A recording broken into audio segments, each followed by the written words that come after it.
Welcome to AI Rounds, your weekly dose of AI in medicine and education. We are your hosts, Dr. Nuria and Dr. Morgan Leaf. Each week, we'll bring you a quick dive into the latest in artificial intelligence and how it's transforming healthcare, medical education, and medical communications.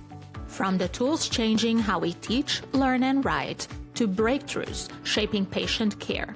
If it's new, exciting, or just plain useful, we're talking about it. In just 10 to 15 minutes, we'll get you up to speed and maybe even spark your next big idea. Let's make the rounds. Hi, Morgan. How are you doing today? Hi, Nuria. I'm great. How are you? I am doing well. I love your hair today. It looks so pretty. Thanks. I got a little haircut recently. And I Yeah. lightened it up a little bit too. Yeah, it looks really nice. I really like it. Thank you. So today we're talking about this study released by Anthropic. Anthropic is the AI company that makes Claude. And they wrote a full study so people can go look at the study, but we'll link to the article that they wrote about it in their blog called What 81,000 People Want from AI. And I think I don't know that there's anything that is very surprising in this thing, but I do think it is super, super interesting. And they were able to interview people from lots of different places in the world. So they interviewed, I think, almost 80,000 people or 81,000 people. And what they did was they used, so their AI, Claude interviewer, and they had like a set of questions that Claude would ask people. And then depending on the answers, Claude would take the interview into different ways just to dig more into like what people were thinking, what people's thoughts about AI were and all of that, like to really get an understanding. And then they did a lot of analysis of people's responses and all of that. And they saw that in general, AI is inspiring hope. So there's like some positive sentiment, but then also raising alarm. Like some people are getting like really worried about it. And the way they did the website is really cool because there's a lot of interactive elements. And they add a lot of quotes that like exemplify the trends that they are seeing from people everywhere in the world. So I thought it was really fascinating. Did you have some time to look into it? Yeah, I did. And let's go through some of the statistics now. So the first question they bring up is what people hope for from AI. And the what came out number one on that topic is professional excellence. So 18.8% of people selecting that, which is interesting to me. To me, that's very specifically worded, right? Like I would have thought that time management or efficiency or something like that would rank a little bit higher. I mean, this seems like it was predetermined answers that they had to select from, but Yeah. professional excellence is a little bit vague. And I always think it's interesting when we see these types of surveys to see, are people looking to use AI more in their professional life or their personal life? Yeah. And this is kind of mixed, right? Because the number Yeah. two answer is personal transformation, Yeah. whatever that means to people. I is up for interpretation. If you hover over the things, they kind of explain what they mean. So like Oh, yeah. for Okay. professional I see that excellence, now. they say wanting AI to handle mundane tasks so they can focus on strategic, higher level problems. Yeah. So then taking that into account, I think that these titles, professional excellence, were like then how they decided to group it, I guess. I see. Okay. Okay. Yeah. So that makes sense.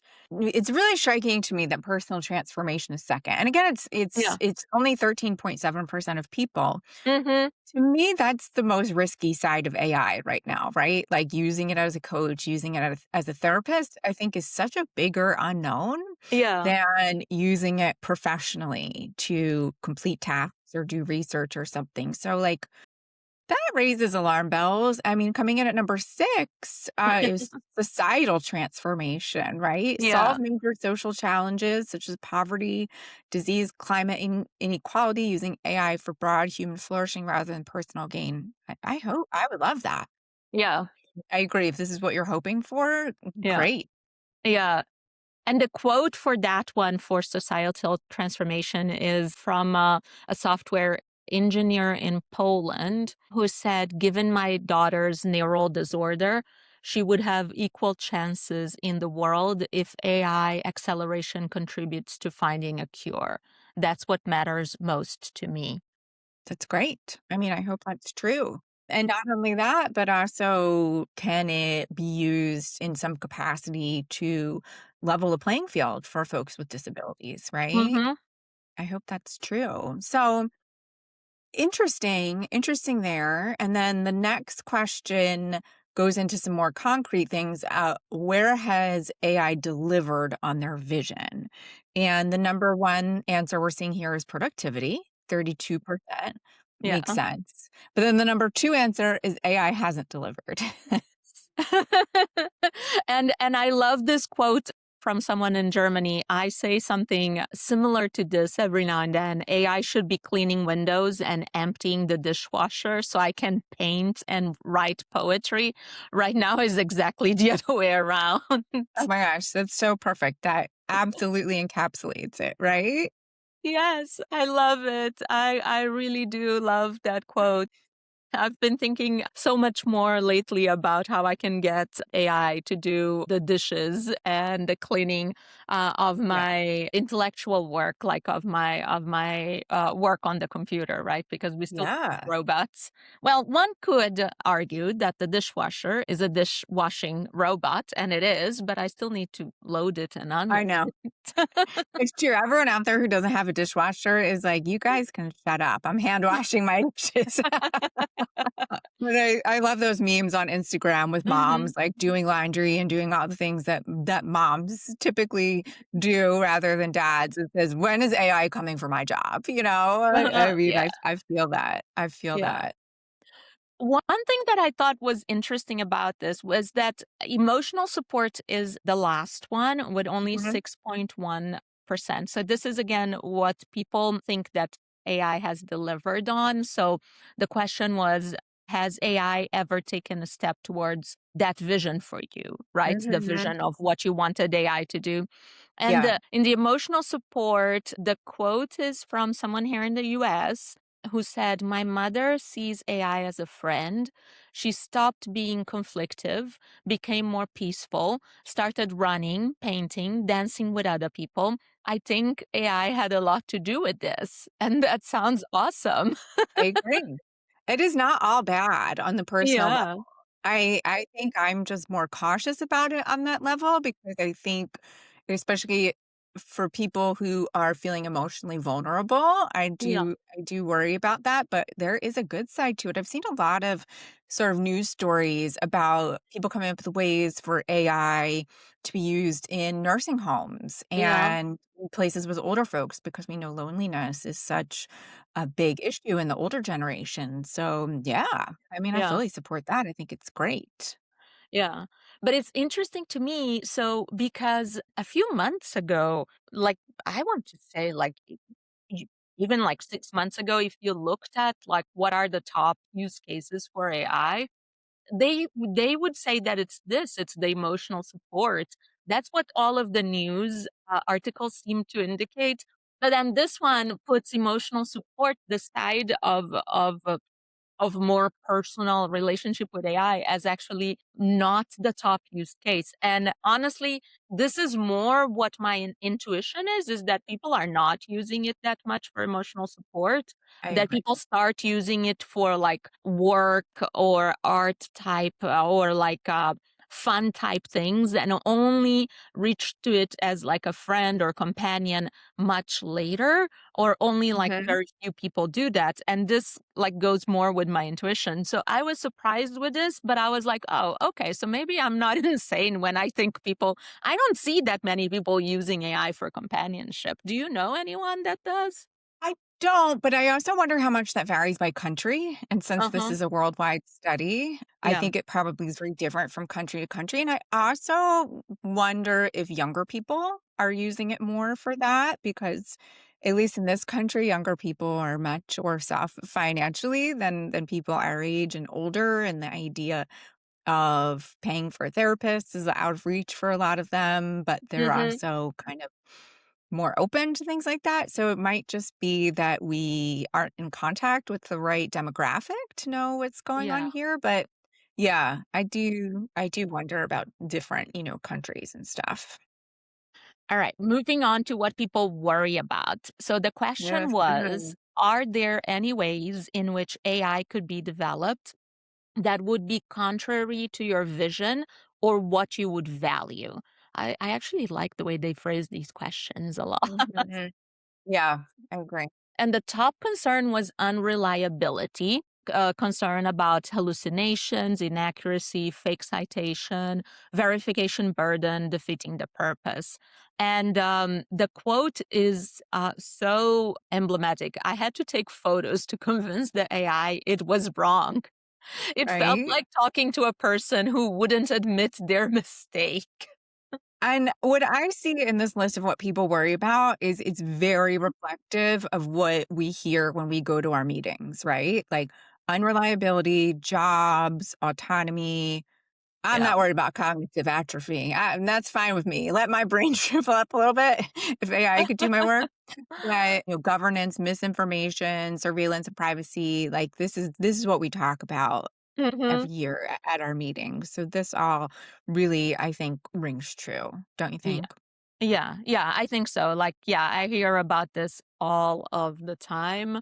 I do worry about cognitive atrophy, but I understand that you Uh, don't. But yeah, so some of the quotes that I found interesting was, for example, from misinformation, which is concern about deep fakes, AI generated misinformation, yeah. erosion of shared reality, propaganda at scale. There was a quote from the US, again, from someone in the US, that said, an assistant that sounds sure but is often wrong forces you to treat everything as suspect. Instead Mhm. of freeing attention, it creates a permanent fact check tax. Right. And I thought that that was like, I love this permanent fact check tax. Yeah. Yeah, I think I am starting to feel that way on social media. I am starting Mhm. to anytime I see something now on social media, my first instinct is this true? Which, like, for almost everything, right? Before Right. I had, like, some things that I would be like, "This is probably fake, I don't care." But now, almost everything that I see that is, like, pretending to be news or something like that, I'm like, but is it true?" Because AI can fake things a lot, so I don't know, are you starting to feel that you need to fact check everything?